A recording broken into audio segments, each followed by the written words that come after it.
The 8 puppies came to us. A lady had called in. She said that there was a box of 8 puppies found by her mailbox, and the mom was roaming nearby. And she said that she lives a mile north of the South Dakota border.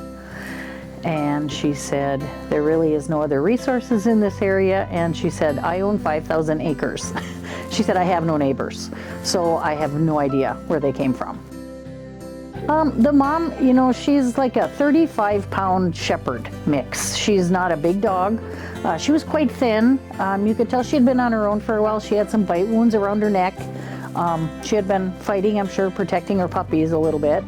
And the puppies were in pretty good shape. Had a pretty heavy parasite load, so that would have only increased and made them more debilitated as they got older had that been not addressed. But we were able to address that, and they're doing very well. They're doing very well.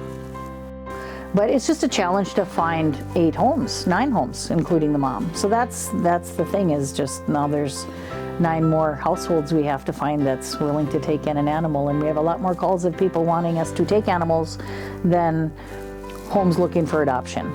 So that's always a challenge, and it's one that we face every day.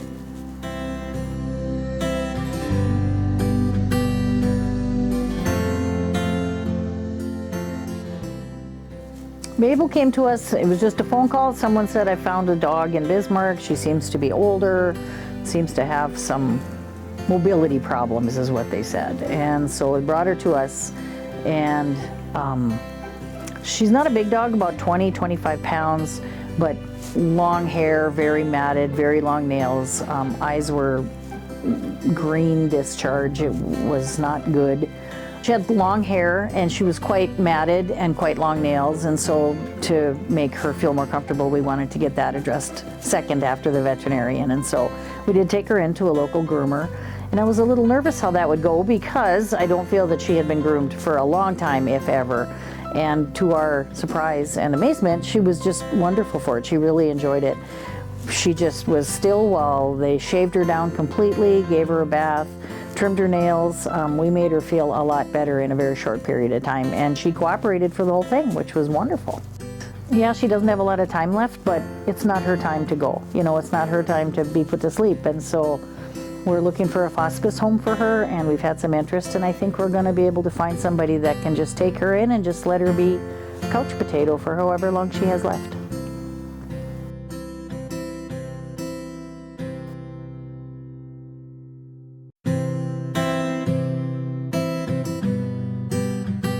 Elsa was found in Mandan, and a person driving a vehicle noticed that she was kind of hunkered down or just sitting in a gutter, but she was on a sewer grate, and something just didn't look right. And so they stopped and investigated a little bit more, and it seemed like she had her foot caught or something.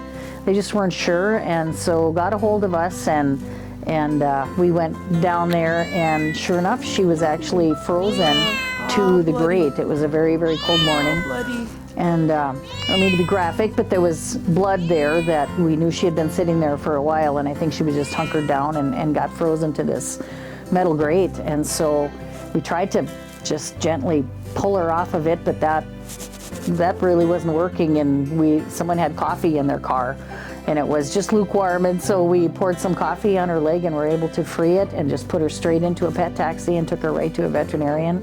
They took x-rays, and they found out that her leg was shattered, the leg that had been frozen to the ground, and weren't sure about any other injuries. Her other rear paw was quite bloody and swollen, but it turned out that was just from trying to get away. She was just I think she had been there several hours and trying to remove herself from that situation and just couldn't do it. So really, she wasn't here very long when we had some people interested in getting her home, and she's in a wonderful home now, and we've got some feedback from them, so we're happy to share that. She quickly is running the place. They have other cats, they have other dogs.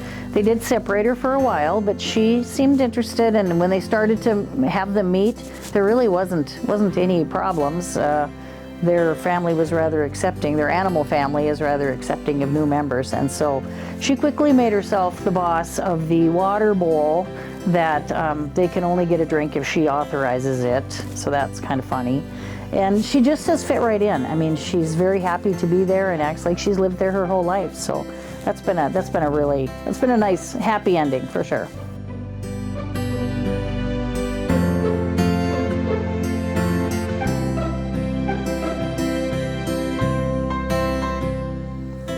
Most satisfying part of this job for me is taking animals in that are injured or need a little bit of extra special care.